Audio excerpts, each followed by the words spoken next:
Assalamualaikum warahmatullahi wabarakatuh. Yang terhormat dosen penguji uji kinerja PPG dalam jabatan kategori 2 tahun 2022. Perkenalkan, nama saya Maria Ulfa Hanum dari SMP Al-Islam Suruh Kabupaten Semarang, Provinsi Jawa Tengah. Sekaligus mahasiswi PPG dalam jabatan kategori 2 Prodi IPA tahun 2022 Universitas Negeri Surabaya. Pada kesempatan kali ini akan saya tampilkan video praktik pembelajaran dengan materi kunci dikotomi dengan model pembelajaran problem based learning dan dengan alat peraga kunci dikotomi pada kelas 7 semester 1 tahun 2022. Semoga video berikut membawa manfaat dan selamat menyaksikan. Wassalamualaikum warahmatullahi wabarakatuh. Waalaikumsalam warahmatullahi wabarakatuh. Selamat pagi semuanya. Pagi. Gimana kabar kalian hari ini? Alhamdulillah. Oke, sebelum kita lanjutkan kegiatan hari ini, kita mulai dulu dengan berdoa. Berdoa dipimpin oleh ketua kelas seperti biasa. Mbak Nisa menyiapkan. Bismillahirrahmanirrahim. Siapa ya yang sudah masuk sekolah? Semua. Alhamdulillah, berarti semua sehat ya. Kita lanjutkan biar tambah semangat pagi harinya. Walaupun meski sudah menjelang siang, tapi tetap semangat Pak. Semangat pagi ya. Kita mulai dulu dengan tepuk PPK. Nanti dilanjutkan ke salam PPK seperti biasa. Dimulai saya kasih aba-aba, nanti namanya mengikuti. Tepuk PPK. Religius, nasionalis, mandiri, gotong royong, integritas. Lanjut ke. Oke, sebelum kita lanjutkan, Bu Guru mau tanya dahulu. Kemarin sudah dikasih tugas belajar di rumah untuk materi kelanjutannya. Hari ini kita akan belajar tentang apa? Uji dikotomi. Uji dikotomi. Berarti semua belajar ya di rumah. Ada yang lupa? Tidak belajar. Apa yang kalian lihat di depan? Perpustakaan. Jika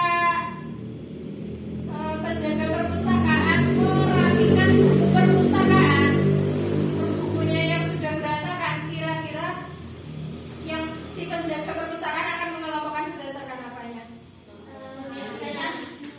Berdasarkan judul, kata Mbak Aul. Apa lagi? Bisa berdasarkan apa lagi? Mata pelajarannya. Terus apa lagi? Warna, boleh. Apa Mas Zaki? Berdasarkan pelajarannya? Ya, betul ya. Berarti di kelompok-kelompokkannya itu pasti mencari apanya dulu? Yang sama jenisnya atau sama ciri-cirinya. Kita praktekkan sebelum guru jelaskan nanti. Sebelumnya kita cari tahu dulu ya, hari ini itu kita mau belajar apa sih, tujuan apa yang akan kita pelajari hari ini itu apa ya. Hari ini itu kita akan belajar tentang apa ya. Jadi tujuan pembelajaran kita hari ini adalah kalian nanti diharapkan mampu membuat kunci dikotomi. Selain itu juga kalian diharapkan mampu membuat kunci determinasinya. Dengan cara apa? Nanti dengan cara berkelompok, dengan cara berdiskusi. Terus kemudian hasil diskusi itu nanti bisa kalian komunikasikan ke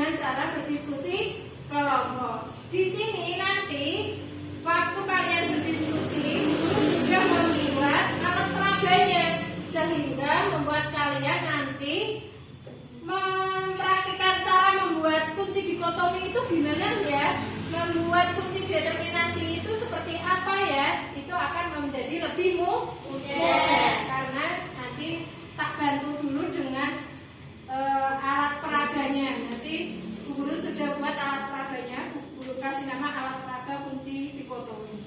Seperti itu ya. Ya. Sebelum kita lanjutkan kegiatan diskusi hari ini, coba perhatikan Bu Guru di depan punya video nih. Coba semua boleh menghadap ke depan yang dinyamankan. Coba perhatikan ada apa ya di video tersebut. Nanti kalian boleh bertanya atau menyampaikan sesuatu.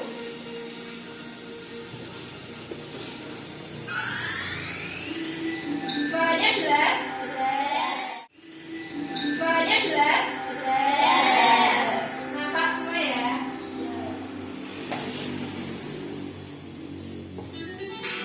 Apa itu kira-kira kalau lihat ini itu? Masyarakat Indonesia karena tanaman rempah ini banyak digunakan dalam berbagai hidangan di Indonesia. Seperti yang kita ketahui, cabai terberas di Indonesia adalah cabai rawit jika dibandingkan dengan cabai besar dan cabai keriting. Namun, ada satu varietas cabai yang paling pedas di dunia. Dulu, cabai terpedas di dunia adalah cabai hantu atau But Jolokia. Namun sekarang posisinya tergeser oleh Carolina Reaper. Cabai ini merupakan cabai hasil perkawinan silang antara cabai naga dengan cabai habanero. Cabai yang sebelumnya bernama Hampe 22B ini dikembangkan di sebuah greenhouse di Carolina Utara. Cabai ini sengaja dikembangbiakan untuk membuat cabai terpedas di dunia.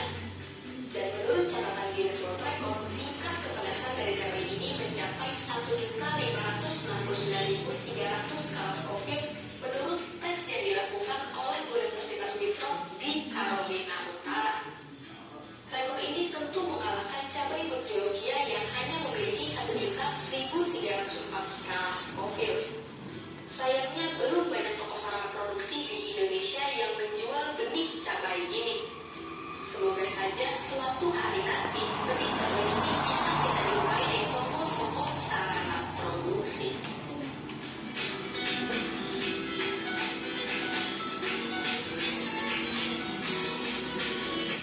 Nah, dari video tadi, siapa yang tahu informasi yang bisa didapat dari video tadi atau apa kalian mau menyampaikan pertanyaan? Boleh. Ada yang mau bertanya? Mbak Safa? Mas Aryo? Mau bertanya enggak? Mbak Mira? Mbak Aur? Mau bertanya enggak? Berhubung kamu dengan melihat video tadi, berarti ada yang tahu semua nih apa yang ada di depan tadi, cabainya apa namanya? Carolina Reaper. Pernah dengar? Dia apa? Di TV. Pernah lihat konten yang berhubungan dengan Carolina Reaper? Pernah. Siapa? Lagu ibu. Lagu Ikun, betul. Makan apa itu? Makanan. Cabai. Makan apa? Makan apa, Mbak? Selain cabainya, ya benar, cabaimu pernah makan cabai ini. Cabai apa namanya tadi? Carolina Reaper. Makan apa tadi? Citar Boykun. Ada yang tahu selain cabai? Makanan yang ada. Makan apa? Masalahku. Pernah lihat kontennya Citar Boykun? Citar Boykun itu waktu itu lagi booming-boomingnya ini ya, cabai karena memang dia penyuka pedas. Dia kan selalu mukbangnya, ASMR-nya itu tantangannya adalah makanan-makanan yang pedas kan. Terus kemudian dia menantang dirinya sendiri untuk memakan makanan atau cabai terpedas sedunia. Dan di sini cabai terpedas dunia ya ditempati oleh si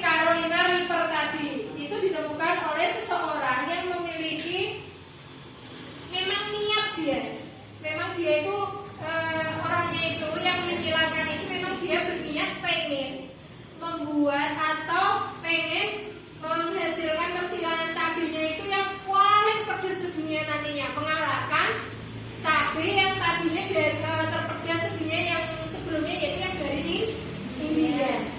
Akhirnya karena dia orang mana tadi? Amerika, daerah Carolina, makanya namanya jadi Carolina Little. Yang pertama, guru punya ciri-ciri misalnya menggunakan alat geraknya dulu. Guru kucing, sapi, dan ikan, alat geraknya dia mempunyai apa? Kaki. Kakinya berapa? 4. Misalnya seperti ini. Kalau kontradiktif berarti yang satunya apa? Tidak kaki 4. Ya benar, ditambahin dengan kata-kata tidak untuk menyatakan bahwa itu ciri-cirinya berkontra. Yang satunya bisa diterima, nanti yang satunya untuk menolak. Ya. Terus kemudian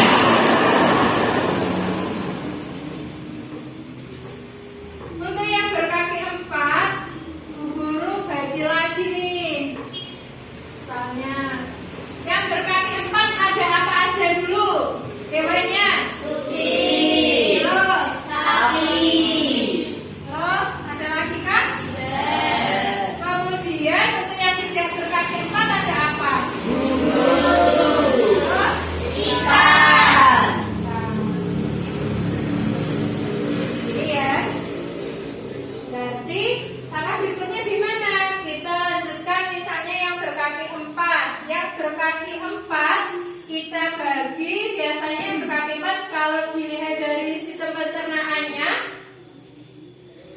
itu ada yang makannya dengan cara, kalau sapi makan apa dong? Rumput. Termasuk apa kalau rumput? Terus kemudian kalau kucing makan apa? Kita langsung kasih ciri-ciri kaki seperti ini, boleh ya? Terus kemudian selanjutnya untuk yang bawahnya, yang tidak berkaki 4, kita bisa bagi lagi dari habitatnya nih.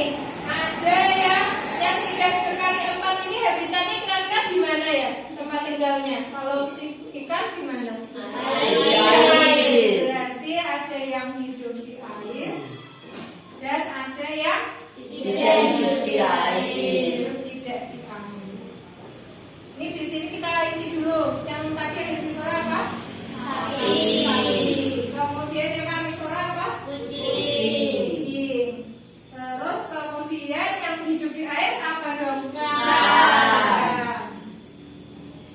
Kemudian yang tidak hidup di air apa? Burung.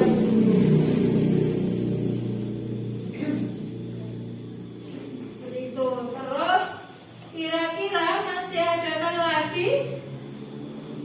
Kita bisa bagi lagi yang hidup tidak di air nih ya. Misalnya dia dapat tetap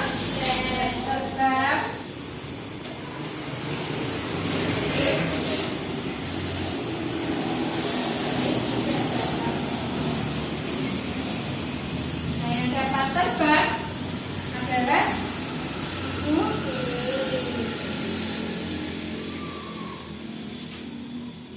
ini baru kunci dikotominya.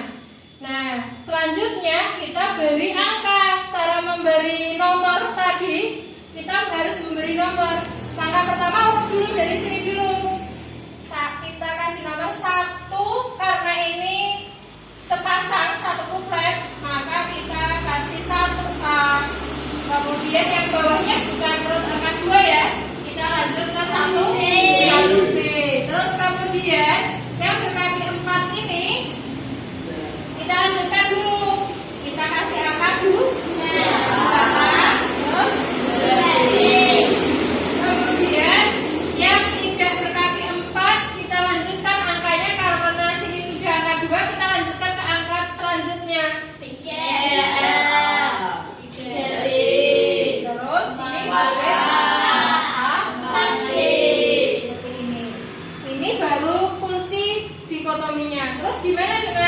kunci determinasinya, kita tinggal tulis saja ciri-ciri yang sudah kalian buat tadi.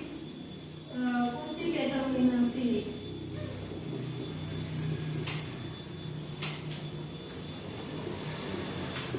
Nah, kunci determinasi ini berbentuk kalimat yang nanti akan mengarahkan kalian untuk menemukan termasuk apakah itu atau burung itu nanti memiliki ciri-ciri apa saja ya, seperti itu ya.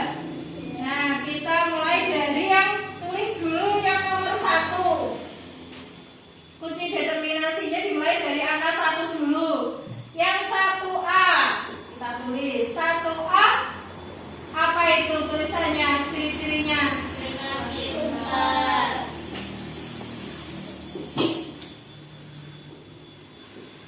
Kemudian apa? Yang B. Tidak berkaki 4. Tidak berkaki 4. Terus kemudian angka 2. Ada 2A apa? Herbivora. Herbivora. Kemudian ada Karnivora. Karnivora. Terus kemudian yang ketiga ada apa? Hidup di air. Hidup di air. Terus kemudian yang B. Hidup tidak di air. Hidupnya tidak di air. Terus kemudian yang keempat Dapat terbang. dapat terbang. Terus 4B-nya Tidak dapat terbang. tidak dapat terbang. Ya betul. Seperti inilah ciri-cirinya yang sudah kalian buat tadi di kunci dikotomi. Kita lanjutkan ke kunci determinasinya, biar kita menemukan nanti organismenya itu apa ya, seperti itu. Atau hewan atau tumbuhannya itu apa ya. Untuk hewan sama buat langkah-langkahnya sama seperti ini. Jadi kalian buat dulu dikotominya, kemudian melanjutkan ke determinasinya. Setelah seperti ini belum jadi, kita buat kasih titik-titik nih untuk mengarahkan. Nah, seperti ini semuanya, kasih titik-titik seperti ini. Nanti fungsinya ini untuk mengarahkan ke golongan apakah atau namanya apa ya, seperti itu. Nah, berkaki 4, cara mengisinya yang di sini kita lihat berkaki 4. 1A nih ya, berkaki 4. Setelah berkaki 4 ini lanjut ke apa ini? Angka 1-nya ada cabangnya enggak? Ada. Ke cabang angka berapa? 2A dan 2B ya. Di sini tinggal kita taruh aja dulu angka 2 seperti ini. Ya. Terus kemudian yang tidak berkaki 4, yang tidak berkaki 4 lanjut ke angka berapa? 3 seperti ini. Tulis dulu, belum selesai. Baru kemudian di sini ada tulisan herbivora. Berarti tadi herbivora selesai di apa ini? Sapi. Berarti yang sini kasih keterangan sapi. Terus kemudian yang B yang apa? Karnivora apa? Kucing. Langsung ditulis kucing seperti ini. Kemudian yang nomor 3 hidup di air ikan. Terus kemudian yang 3B burung. Burung di sini belum selesai. Burungnya masih lanjut ke angka berapa itu? 4. Berarti di sini tidak boleh langsung ditulis burung. Kita tulis angka dulu, karena masih ada ciri-ciri berikutnya. Burung di sini adalah termasuk binatang yang apa? Dapat terbang. Dapat terbang. Berarti burung terletak di sini ya, di 4A. Kemudian yang tidak dapat terbang tidak ada. Seperti itu. Seperti ya. Jadi inilah kunci determinasinya. Tetapi ini belum sampai ke hasilnya. Biasanya akan ditanyakan gimana kunci determinasi dari sapi. Biasanya seperti itu. Misalnya ada pertanyaan, sapi kunci determinasinya seperti apa ya? Maka dapat dituliskan. Kita lihat dari atas. Pertanyaan pertama, berkaki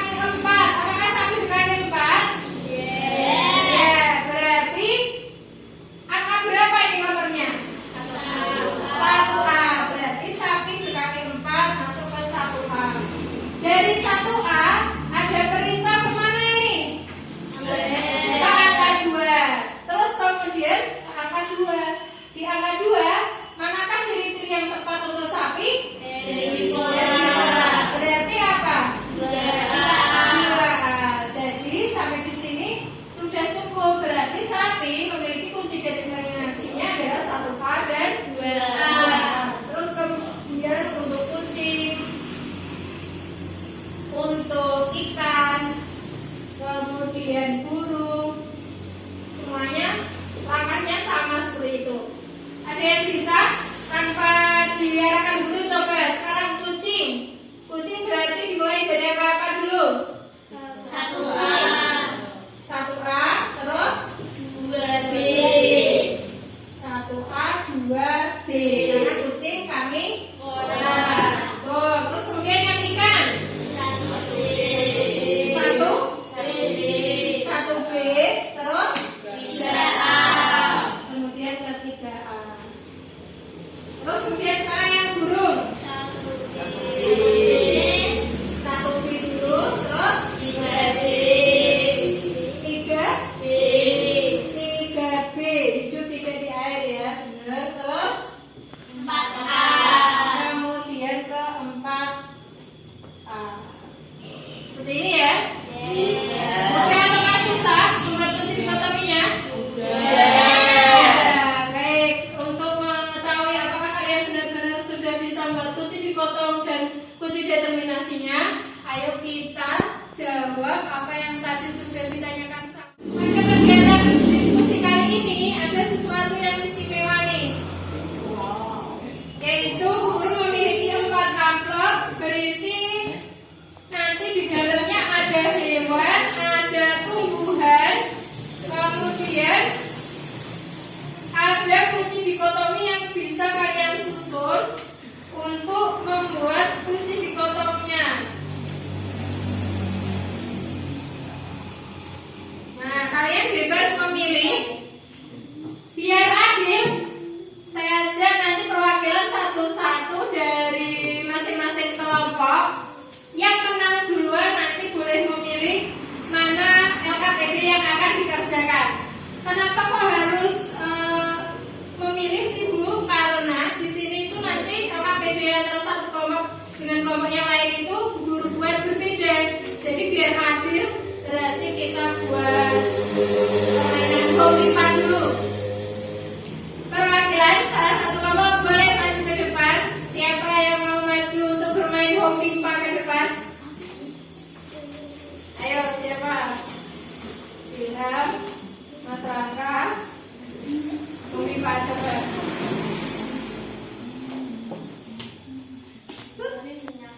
Siapa yang menang duluan? Boleh ambil yang mana? Ya, terus kemudian siapa tadi yang menang? Main lagi, siapa yang menang? Siapa yang menang? Boleh pilih. Ya, terus siapa yang menang? Boleh memilih. Ya, sisa. Ya. Sebelum kita mulai melakukan diskusi, coba kita cari tahu dulu dari amplop-amplop tersebut kalian dapat LKPD berapa ya? Coba kita buka serentak bersama-sama. Hati-hati, di dalam amplop ada gambar binatang dan lain sebagainya. Takutnya tumpah, jadi pelan-pelan. Sudah? Ayo tunjukkan ke depan. Dapat LKPD berapa Mbak Vira? 1, terus 4, terus 2, 3. Oke, akan saya bagikan perlengkapannya, LKPD-nya. Tadi yang dapat LKPD 1 siapa? Kelompoknya siapa? Boleh maju ke depan.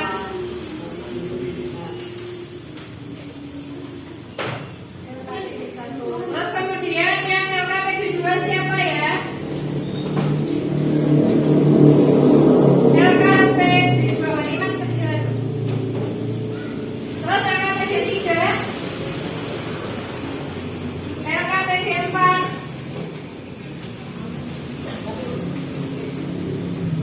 Ya. Terus kemudian ini perlengkapannya.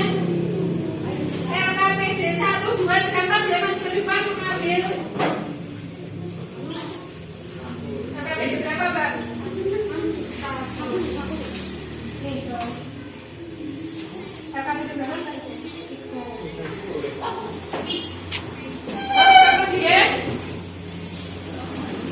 LKPD berapa? 4. Berarti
termasuk golongan reptil. Oh iya, bisa termasuk ke dalam golongan reptil. Ya, terus Tuliskan hasil dari kunci determinasi cicak yang sudah diidentifikasi menggunakan kunci dipotong yang sudah dibuat. Iya. Gimana tadi? Dapat apa aja? Cicaknya itu termasuk apa? Satu apa? 1A itu apa? bertulang belakang. Ya. Terus kemudian? 2B tidak menyusui anaknya. Ya. Terus? 3B tubuhnya tidak ditutupi bulu. Terus kemudian? 5B bergerak tidak dengan sirip. Terus? Kulitnya tidak selalu basah. Iya, kulitnya tidak selalu basah. Cicak kulitnya selalu basah nggak? Tidak. Oh, kayak kulitnya basah apa enggak ya? Cicak kan tidak selalu basah kulitnya. Bisa dilihat. Pernah lihat cicak? Pernah. Tapi di sini di LKPD-nya Mbak Kira, cicaknya itu istimewa. Ada suatu penemuan baru saja. Itu artikelnya tahun berapa itu Mbak? 2000. Coba lihat tadi bacaannya. Di tahun berapa itu? Ada tahunnya enggak? Tahun 2021 ya. Ya, itu ada cicaknya itu cicak berjari lengkung. Kan aneh. Biasanya kalau kalian lihat cicak gimana? Di rumah, ya kan? Warnanya apa? Coklat abu-abu putih sesuai tempatnya ya. Kalau di kayu-kayu pada warnanya agak hitam, coklat tua seperti itu. Nah ini juga, tapi ini ditemukannya di Sulawesi cicaknya ini. Cicaknya ini istimewa. Kemudian penemunya juga belum tahu apakah ini termasuk ke dalam reptil ataukah bukan. Makanya penemunya melakukan penelitian. Terus akhirnya itu termasuk ke dalam spesies baru yang daftar spesies baru yang ditemukan di Indonesia. Yaitu cicaknya itu memiliki ciri-ciri lain lagi, tidak seperti ciri-ciri cicak yang biasa kita temui. Dia berjari lengkung ya Mbak ya. Dan berarti cicak tadi termasuk ke dalam famili apa Mbak? Apa Mbak? Tadi di dalam famili Geckonidae. Geckonidae. Cicak termasuk ke dalam Geckonidae. Seperti apa cicak? Tadi yang dikejar-kejar di bawah tadi apa tadi? Siapa tadi yang ngejar tadi?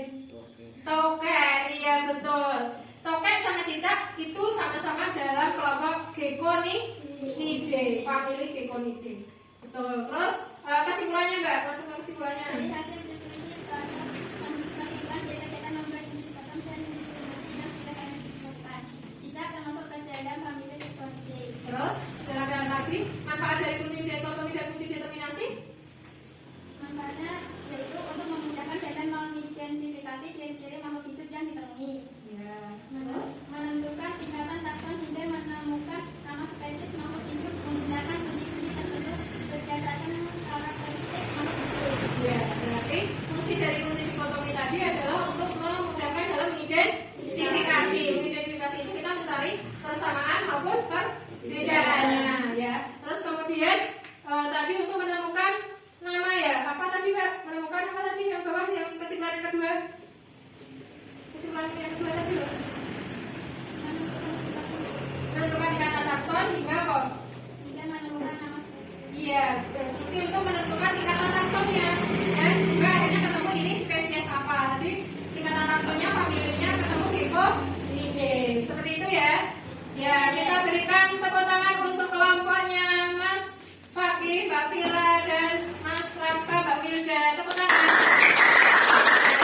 Terima kasih sudah kembali ke tempat. Terima kasih ya yang sudah berani maju ke depan dan menyampaikan hasil karyanya.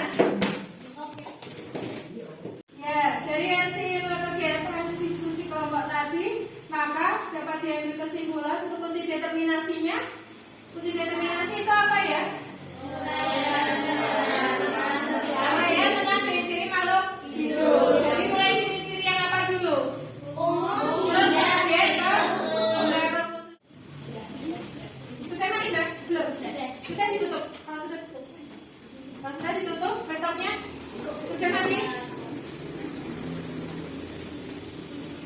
Ya, sudah siap ya. Guru bagikan soalnya masing-masing dikerjakan sendiri-sendiri, tidak boleh ada yang mencontek. Kira-kira kalian benar-benar sudah bisa atau belum ya? Coba kalian kerjakan penilaiannya. Nanti akan ada bonus nih bagi yang nilainya tertinggi. Diharapkan satu kelas semuanya nanti nilainya bagus semuanya ya. Jadi nanti dapat bonus semuanya.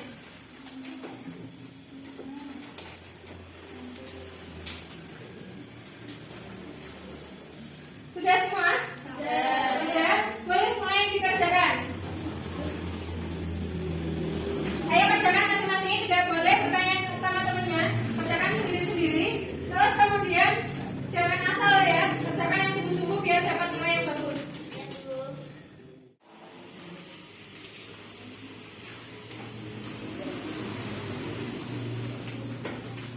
Sudah semuanya?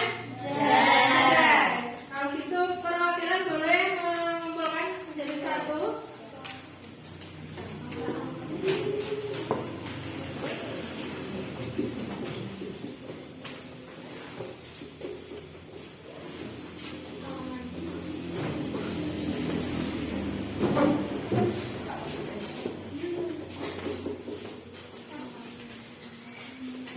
Sudah semuanya? Sudah. Sebelum kita mengakhiri kegiatan kita hari ini, duduk yang rapi dulu, lampunya dirapikan dahulu. Kita berdoa dahulu nanti.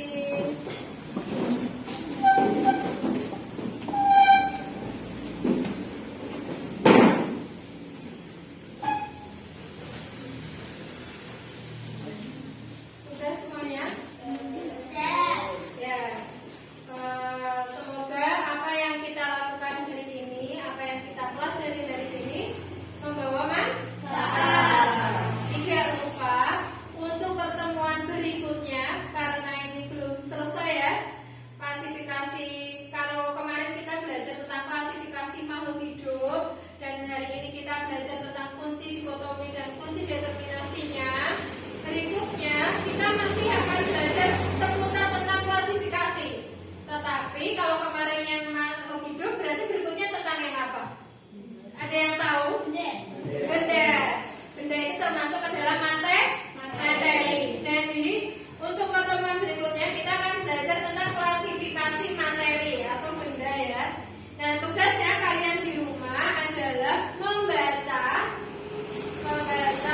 di buku teks yang sudah kalian bawa pulang ke rumah untuk dipelajari bab klasifikasi materi. Jadi berikutnya, ketika pertemuan berikutnya kita bertemu kembali, diharapkan kalian bisa atau sudah mengerti lebih dahulu. Sekiranya nanti ada suatu hal yang kalian ingin tanyakan atau nanti guru menjelaskan, kalian sudah mulai sedikit mengerti atau memahami. Oh ya, kemarin aku sudah membacanya. Jadi terus kemudian kita tutup dengan bacaan hamdalah bersama-sama. Tetapi dipimpin berdoa dulu. Pak Nisa yang memimpin seperti biasa. Doa mulai. Bismillahirrahmanirrahim.